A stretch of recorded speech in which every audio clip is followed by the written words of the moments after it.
At 2:14 a.m. on Thursday, the House Armed Services Committee passed the National Defense Authorization Act of 2014, also commonly referred to as NDAA. It's a massive $638 billion bill designed to fund all military spending and chart military policy for the coming fiscal year. So don't get me wrong here, there are some decent parts to it. It addresses the military sexual assault crisis. It adds a small but important oversight layer to the drone program. Those things aren't perfect fixes, but nonetheless it's a step in the right direction. But listen to this one provision that just jumped off the page to me, and I can't believe it's in there. There's a provision that bans even talking about closing military bases to save money because, quote, it costs too much. So understand what they're saying. The bases don't cost too much. Talking about the bases costs too much. Okay, I just flat out don't understand that. And even if that's bullshit reasoning, you could have came up with better bullshit reasoning, because that's a heaping pile of bullshit. I mean, that's a mound of bullshit. I mean, that's bullshit, horseshit, cowshit, all types of shit meshed into one. So you're banning talking about closing military bases because it costs too much to talk about the military bases. That just simply doesn't make any sense. I mean, it just doesn't make any sense. Quote, any attempt of the Pentagon to propose, plan, or initiate further rounds of defense base closure and realignment is banned. Now, why am I incredibly outraged by this? And I'm not kidding. This should be headline news on CNN. It should be, every outlet should be talking about it ad nauseum, because this is unbelievable. We have 900 military bases around the world in 130 countries. A staggering number. I mean, you want to talk about a military empire.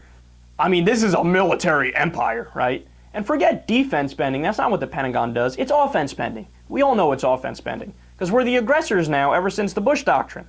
It's not like Obama rolled that back, right? So we have all these bases, and look at the money we spend, man. 900 military bases in 130 countries.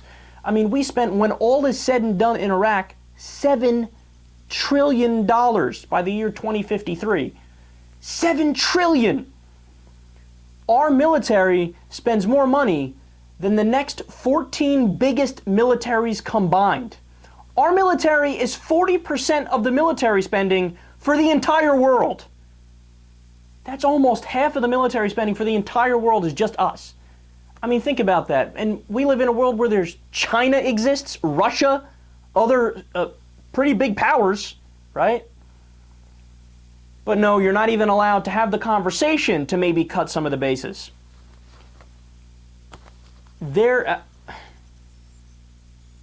It's unbelievable the extent to which the defense industry has bought our government, right? And make no mistake about it, this isn't the case because the American people would like us to spend this obscene amount of money on the wars. In fact, they don't.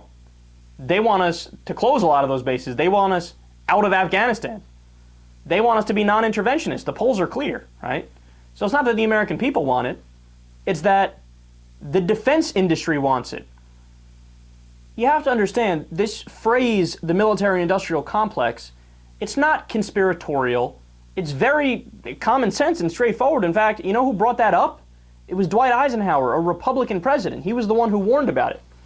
When you have war being a money-making industry, and a lot of people get very rich off of it, and you have these corporations that are incentivized to want more war, guess what happens? Well, they already have a lot of money, so if you use your power and your influence to buy the politicians to then vote in favor of giving you more government contracts, so you create more tanks, you create more fighters. And by the way, there's so many clear examples of corruption that make you want to bang your head against the wall. We read a story, covered a story the other day on the show, where the military says to the government, we don't want any more of these tanks. But because the politicians were bought by a particular tank-making company, they passed a law that allowed them to make the tanks, and now they're just sitting in the middle of a desert in Nevada for no reason. I mean, you want to talk about welfare? This is welfare. This is the worst kind of welfare because it's way more expensive than welfare for a family that just ends up taking a couple $100 to get by and to eat and to live.